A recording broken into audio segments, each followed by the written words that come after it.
बिहार में दरभंगा के बाद अब गोपालगंज का सबिया एयरपोर्ट चालू होने वाला है। केंद्र सरकार ने इस एयरपोर्ट को उड़ान योजना में शामिल किया है। रक्षा मंत्रालय की टीम सबिया एयरपोर्ट की जमीन का सर्वे कर रही है। 517 एकड़ में फैले इस एयरपोर्ट का निर्माण 1868 ईस्वी में हुआ था। द्वितीय विश्व युद्ध के दौरान अंग्रेजों ने इस एयरपोर्ट को बनाया था। फिलहाल ये एयरपोर्ट रक्षा मंत्रालय के अधीन है। वहीं एयरपोर्ट की जमीन को अतिक्रमण करने वालों को जिला प्रशासन की ओर से 1 सप्ताह में खाली करने का नोटिस दिया गया है। सबिया एयरपोर्ट का डीएम डॉक्टर नवल किशोर चौधरी ने रक्षा मंत्रालय के अधिकारियों के साथ निरीक्षण किया। निरीक्षण के दौरान उन्होंने अतिक्रमण करने वाले लोगों को खाली करने का निर्देश दिया है। डीएम ने कहा कि हथुआ एसडीओ प्रदीप कुमार के नेतृत्व में प्रशासन ने अतिक्रमण करने वालों को नोटिस पहले ही दे चुकी है। वहीं पुलिस डुगडुगी बजाकर लोगों से अतिक्रमण किए गए सबिया एयरपोर्ट की जमीन को खाली करने के लिए बोल चुकी है। अब निर्धारित अवधि तक एयरपोर्ट की जमीन को खाली नहीं करने पर प्रशासन बुलडोजर एक्शन शुरू करेगा।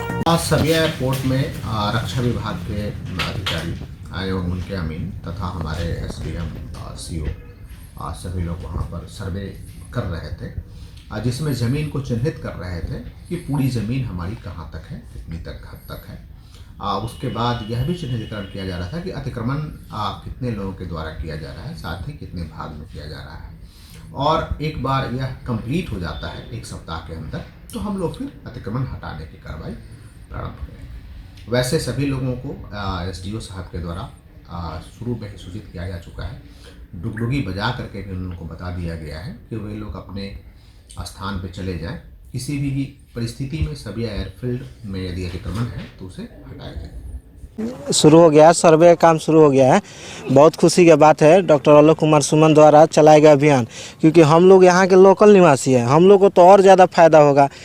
आप यहाँ से जाइएगा 10 किलोमीटर थावे दुर्गा मंदिर है, जो गोपालगंज जिले का जो सबसे फेमस टूरिस्ट पैलेस है। यहाँ से हथुआ महाराजा पैलेस 6 किलोमीटर के आसपास में है, तो यहाँ बहुत नज़दीक है।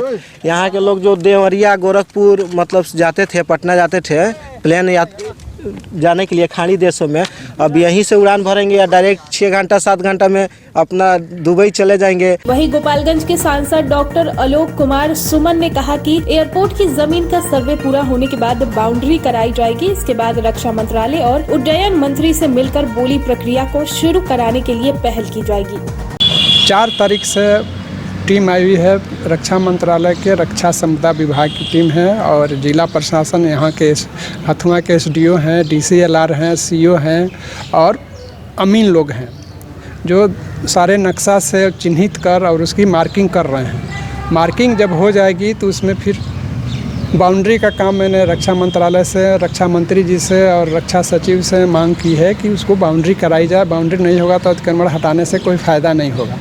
आश्वासन मिला है कि जैसे चिन्हित हो जाएगा और मार्किंग हो जाएगी, बाउंड्री भी कराया जाएगा। इसकी बाउंड्री होगी, फिर हम लोग एयरलाइंस को बोली की प्रक्रिया शुरुआत कराएंगे।